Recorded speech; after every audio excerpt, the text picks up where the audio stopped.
Sihlobo esithandekayo siyadibana njalo kuhlelo lwethu lamaviki wonke buza iBhayibhili likuphendule.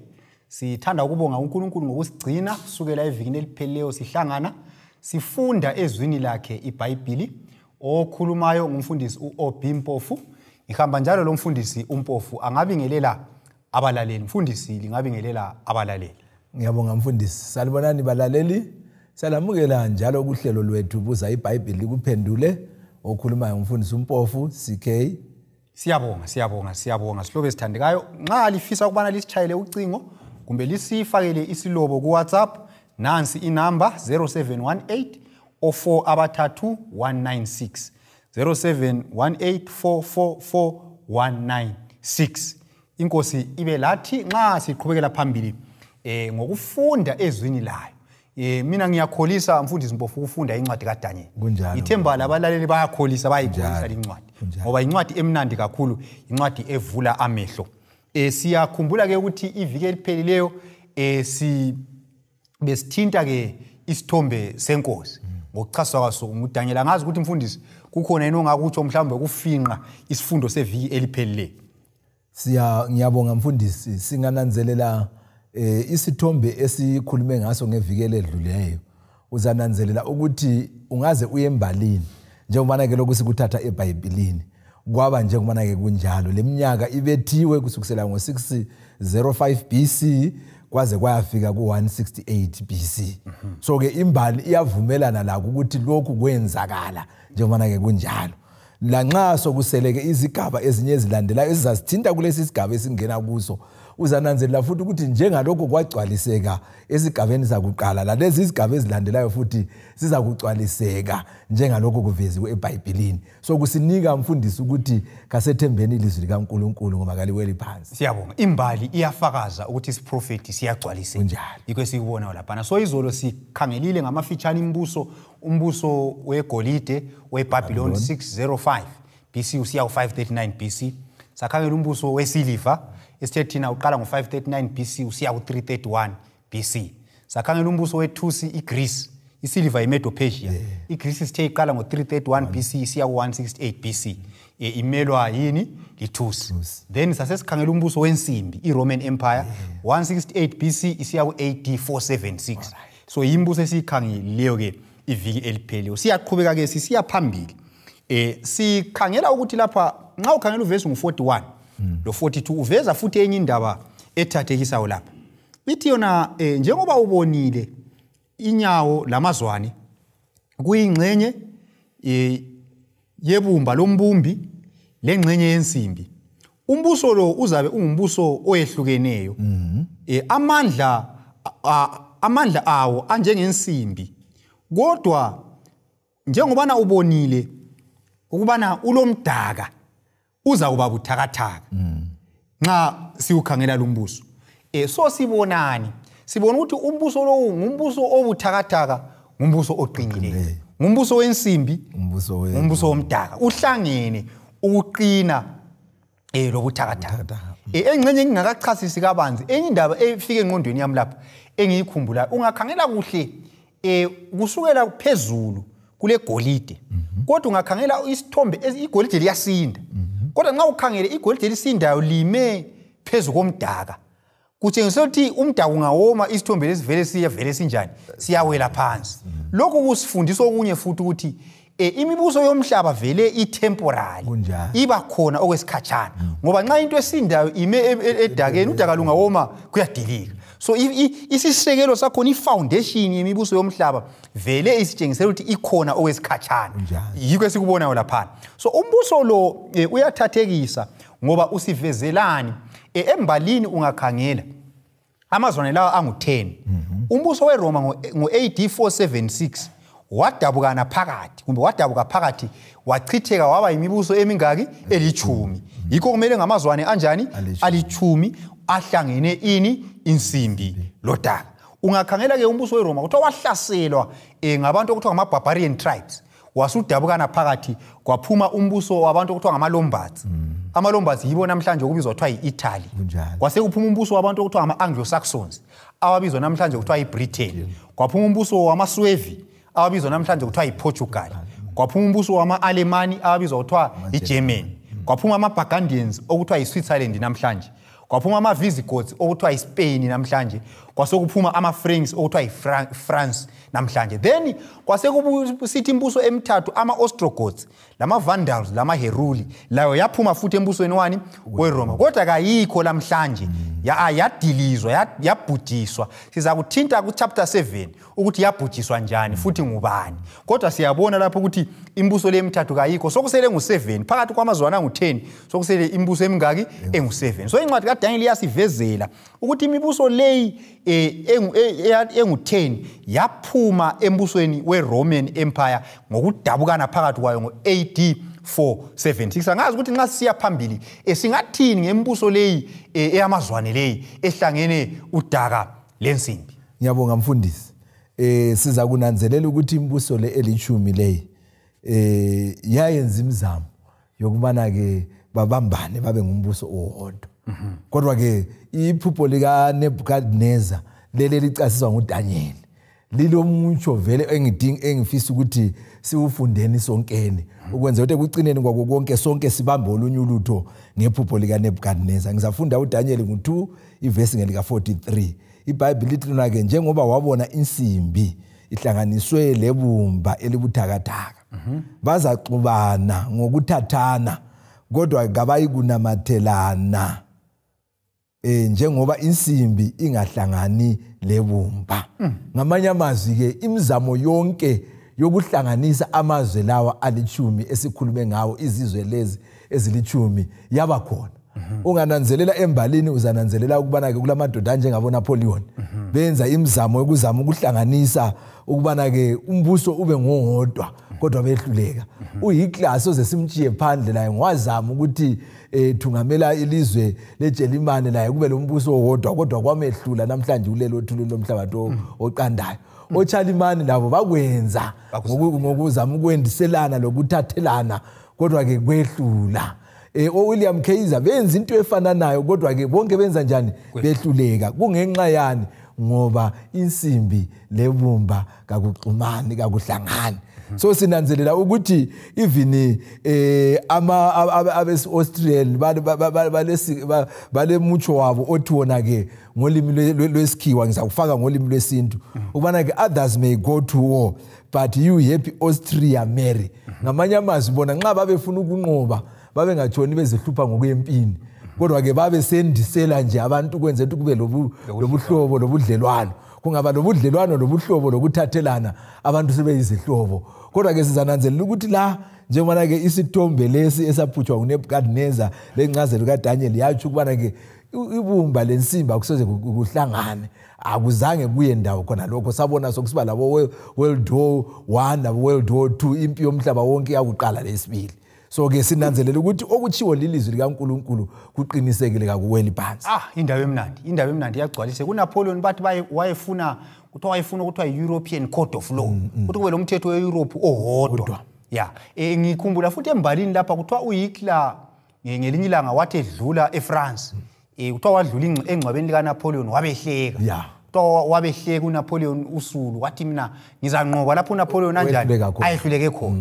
Basebenzi bathi njalo embalini kuthiwa wagula uHitler so wayelo nurse wakhe owayemkhangela. Kuthiwa uHitler ivesi le wayeyazi uvesi 43. Kuthiwa wayekhuluma esithi thina sidingi lutho kuNkulunkulu ngaphandle kokuthi asiyekele sizenze lesikufunayo.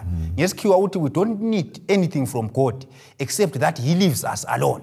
We will fight our own war with our own guns and gain our own victory. Wathi uNkulunkulu asifuni lutho kuye ngaphandle kokuthi achiyane lathi ngoba sifuna ukulwa impi yethu ngembhobho yethu sizinqobele thina.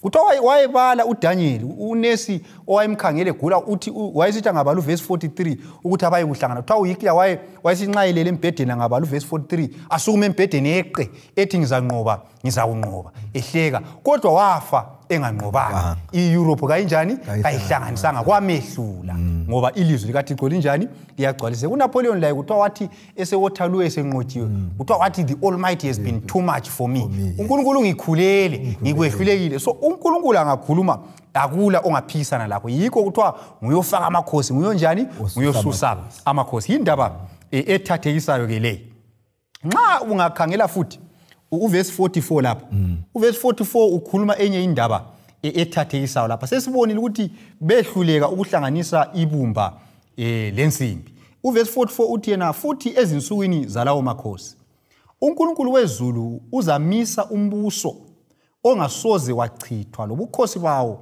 obungasoze babelwane labanye abantu kepha uyakuchoboza uqede yonke le imibuso wona uqobo ume kuze kube phakade so uNkulunkulu nguye ozakuletha umbuso ongayikwedlula umbuso ongayikudilizwa umbuso ongayikwabelana lomunye umbuso ozakuchitha yonke imibuso yomhlaba indaba ethathekisayo ngeleyi so nxa uNkulunkulu okunye mfisa ukuthi sikukhangelisise lapha ukuthi uNkulunkulu nxa ebusa lapho uzabusa yini labanye ababusi hayi ungathini khonapho ngiyabonga mfundisi njengobana ke uverse ngu44 lapha na lo 45 bevumelana uzananzelela ukuthi umbuso lo owelitshe elabonakala liqetshunwa entabeni lingaqetshunwanga ngesandla somuntu labo yalaza chaya isithombe emazwaneni lacobodisa igolide isiliva ithusi lensimbi konke kwaba ngumule kwaphethulwa ngumoya lona ilitshe lama lagcwalisa umhlaba wonke uzananzelela ukubana ke lo ngumbuso kaNkulunkulu umbuso kaJesu ozayo masinyane nxa esebusa ke umbuso kaJesu ozayo kawusoze kube lomunye umbuso ozabusa ndawonye lo mbuso kaNkulunkulu ngoba yonke le imbuso njengoba ke sibonile iyedlula kodwa ke okaNkulunkulu umi kuze kube nini nanini ende usima kuze kube nini nanini yiwo ozaba ngumbuso okucina njalo yiwo umbuso ozakwenelisa ukuhlanganisa abantu bonke lezizwe zonke eziyabe zilapha emhlabeni ikakhulu labo ababekhethe uJesu njengenkosi yomsindisi siyabonga indaba ethathekisayo njengoba sikhulumile lapha balaleli ukuthi isithombe lesi siyenziwe ngento ezisindayo phezulu kodwa sime phezulu kodaka sibona ukuthi kasikuhlala isikhathi eside ngoba udaka lungawoma siyadilikela phansi so siyabona ukuthi nxa isithombe lesi sichaywa lilitshe sidilikela phansi ilitshe kuthiwa liyakhula libe yintaba egcwala umhlaba wonke kusitsho ukuthi umbuso lo okaNkulunkulu ngumbuso ongayikuphela labazangena kulowo mbuso kabayi kufa la iBhayibheli iyasitshela sike sakuthinta ivike liphelele ukuthi konke okulomuntu phakathi kuyadlula ongafisi ukuthi edlule kumele axhumane lobani loJesu onguye lamandla ukuthi la nxa umuntu angafa amvuse ngaphi ekufeni indaba emnandi leyi nxa ukhangela eBhayibhelini uzathola ukuthi iBhayibheli encwadini kaMahubo iyaveza kakhulu ukuthi uJesu ulidwala so ilitshe leli kayisosimanga ukuthi limele umbuso kabani kaKristu ngoba uKristu kuthiwa ulidwala konke okunye kuza kwedlula yena asale emi kuze kube phakade ungakhangela uMateyu lapha ngu25 iverse ngu31 usiya ku34 iBhayibheli iyasitshela lapho ukuthi uJesu uza kwehlukanisa izimvu lembuzi izimvu ngabantu abanjani abalungileyo imbuzi kungabantu abanjani ababi abesebusa ke umbuso kuthiwa uverse 34 uyandithathekisa lapha uthi yena inkosi iza kuthi kulabo abasesandleni sokunene ngabalungileyo laba abayizimvu wozani lina ababusisiweyo bakababa dlanini ilifa lombuso elawulungiselwa umhlaba ungakadatshulwa so ngabantu bakaNkulunkulu laba abazangena embusweni welitshe umbuso ongayikuphela umbuso ongasoze wedlule umbuso ozakugcwala umhlaba wonke umbuso lo umuhle kakhulu ngoba ngumbuso ongela kufa ngoba ngumbuso ongela zinyembezi ngoba ngumbuso ongela kuswela ngumbuso ongela kuncindezelwa ngumbuso ongela kuguga ngumbuso ongela ndlala akusoze kuthiwe kule ndlala ngoba izulu kalinanga khona hayi akusoze kuthiwe kuswelekala imali kumbe economy yakhona siwile ngumbuso othathekisayo kakhulu lo mina ngiyafisa ukuthi ngibe ingcenye yalo umbuso ngazi ukuthi ebhuti ungathini kubalaleli ngombuso lo ukuthi ke usikhange abalaleli ngoba ngicabangela ukuthi umbuso lo kasombuso wokukhuda kunjalo njengoba ke usukubekile lapha namfundisi mina vele sengizimisele ukuthi ngibe ingcenye yalombuso ngizimisele ukubana ke ngibe lilunga lalombuso ngoba yiwo umbuso olomehluko kuyo yonke imbuso esiyibonileyo phezulu sibonile imelwe insimbi ezehlukeneyo kodwa ke yedlula leyo mbuso kodwa ke lo umbuso lo umi kuze kube nini nanini asiqhubekele phambili ke sikhangele lapha uDaniel ngo2 iverse ngelika 47 sisiya kwelika 49 ngifuna ukufunda lapha eBhayibhelini. Ithi yona ke ungakhangela ivesi ngo45 iyasivezela lapha ukubana ke uNkulunkulu omkhulu uyazisile inkosi okuza kwenzeka emva kwalokho. Iphupho liqinisile lengcazelo yalo iqinisile. So ngamanye amazwi ke lapha siphiwa isiqiniselo sokuthi lokho kwaphutshwa inkosi lengcazelo yaphiwa nguDaniel kunjani kuqinisekile. Sengisiya ke evesini ngelika 47. Inkosi yathi kuDaniel, isibili uNkulunkulu wakho unguNkulunkulu wabonkulunkulu, lenkosi yamakhosi, lo mambuli wezimfihlakalo, ngoba uyambule limfihlakalo. Inkosi yasimnika uDaniel udumo olukhulu leziphiwo ezinengi ezinkulu, yambeka umbusi welizwe lonke laseBhabhilona, lenduna enkulu yabo bonke abahlakaniphileyo baseBhabhilona. Uvesi ngu49, uDaniel wasecela enkosini ukubeka oShadraki loMeshaki loAbednego babe ngabaphathi belizwe laseBhabhilona, kodwa yena uDaniel wahlala esigodlweni senkosi. Ngamanye amazwi lapha mfundisi, nxa sinanzelela ngokuloba kukaNkulunkulu eBhayibhelini, sibona ukuqiniseka kwesaziso uNkulunkulu asinika uNebukadneza ngephupho. Sibona njalo ukuthi uNkulunkulu kamtshiyanga uNebukadneza ukuthi angabi kwazi ukuthi iphupho litshoni. Waseletha ke uDaniel ukuthi amnike incazelo. Kodwa ke usananzelela ukuthi ungafunda kusigaba esasifundayo sakuqala, kasuye waqala wabiza uDaniel. Kwaqala kwabizwa abahlakaniphileyo lezanuse labathwebulayo lezangoma behluleka. uDaniel ke esebuyile ke ngoba yena wayeyinceku kaNkulunkulu ophezulu konke, wabuya watshela inkosi incazelo. Nxa esephetha lapha uNebukadneza uyatsho uyavuma ngekhanda ukubana ke uNkulunkulu wakho Daniel unguNkulunkulu wabonkulunkulu, lenkosi yamakhosi lo mambuli wezimfihlakalo. So umbuso lo elitshe esikhuluma ngawo mfundisi, umbuso kaNkulunkulu lo uNebukadneza avumayo ukubana ke unguNkulunkulu wabonkulunkulu, lenkosi yamakhosi, lombuso wababusi, lomambuli wezimfihlakalo. Kuyabe kuzasilungela sonke ukubana ke sibe ngamalunga alombuso. Okunye engifuna ukucina ngakho, uNkulunkulu abantu bakhe uma labo, ikakhulu abathembekileyo, abamelayo ngezikhathi ezinzima, uNkulunkulu uma labo, abahloniphe futhi ngesikhathi esifaneleyo phakathi kwabantu, futhi abuye abaphakamise. Ngoba manje lapha sesibona ke nxa usiye emaphethelweni uDaniel usephakanyiswa la, sebeyize induna yezihlakaniphi zonke. Kodwa ke ngithanda umoya wawo kuDaniel mfundisi, esephakanyisiwe yena ngathi sokwanele ucelela abangani bakhe abathathu, uHananiya, Mishaeli loAzariya, ngoba bakhuleka ndawonye babencedisana kuko konke. Umoya lo kwangani ungaba ngumoya obakithi sonke, ukwenzela ukuthi ukuphumelela kwami kakungabi ngokwami ngedwa, kodwa ngiphumelele ndawonye labangincedisayo. Ngiyabonga mfundisi. Siyabonga. Nansi indaba balaleli liyazizwela lapha, indaba ethathekisayo. Nangu uNkulunkulu okwazi ikusasa, nangu uNkulunkulu ophethe ikusasa. Sike sakhuluma lapha ukuthi izinto lezi uDaniel wazitshengiswa iminyaka engu-2500 years zingakenzakali.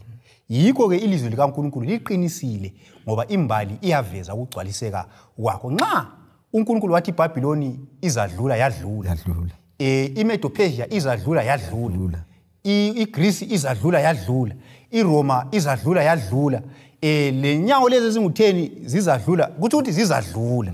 Nxa uNkulunkulu wakhuluma konke lokhu kwagcwaliseka, wathi lelitshe lalo liyabuya. Kuthi ilitshe lalo linjani? Liyabuya. Ngoba okunye sokugcwalisekile, osekugcwalisekile kusiphi isiqiniseko esokuthi ongakugcwaliseki kuza njani? Kuzagcwaliseka. So umbuso welitshe uyeza, umbuso kaKristu uyeza, ngoba uNkulunkulu ngumbuso wabusi, nguyolawula imbali yomhlaba.